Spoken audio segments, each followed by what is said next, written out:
In the Scottish media, a lot of coverage in recent months has debated on the rights of transgender people as brought into light by the Gender Recognition Reform Act by Nicola Sturgeon's SNP government. While some publications have been supportive of these rights, others have been notably hostile, creating a divisive public attitude towards people in the community. However, the visibility of trans and non-binary people and how media coverage affects them has been arguably missing from this sphere, so I spoke to two activists, Jo, who is non-binary, and Ari, who is transgender, to find out more. Ari explains that negative attitudes towards trans people in the Scottish media is disheartening and upsetting to her and those in the community. It is frustrating, to say the least.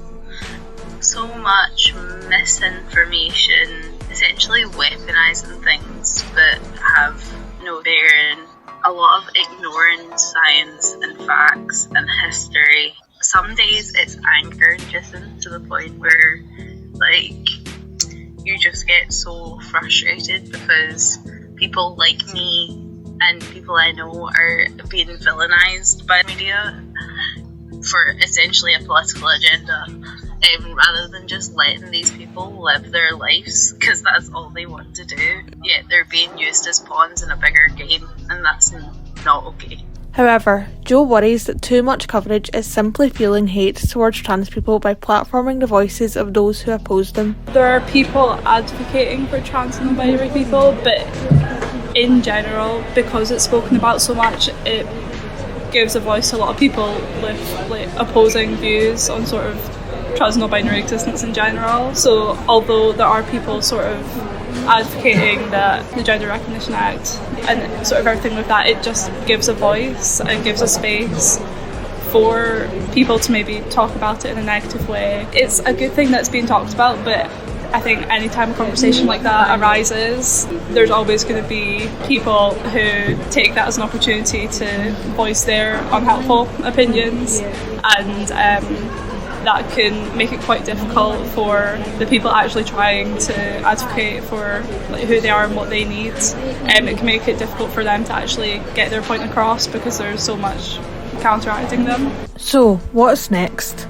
Both Ari and Jo agree that the Scottish media needs to do more to represent trans people fairly. Trans people are not a new thing, and they exist.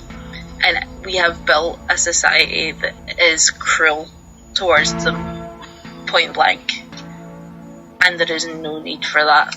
So I think an understanding that gender diverse people are here, they always have been, and they deserve to just live their life in peace.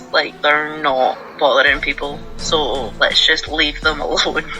I think just speaking to trans and non-binary people, asking, it's very basic things, but pronouns, quite a big deal is made that, oh, this person uses XYZ pronouns, but then people continue to use the wrong pronouns. They'll be like, oh, she uses they them pronouns, and it's just sort of taking a little bit of thought before you speak. Or also, if someone does correct someone using the wrong pronouns, not sort of getting really defensive about it, just being like, oh, sorry, and continue. It doesn't need to be a big deal, in my opinion anyways. It should just be sort of oh, sorry, move on.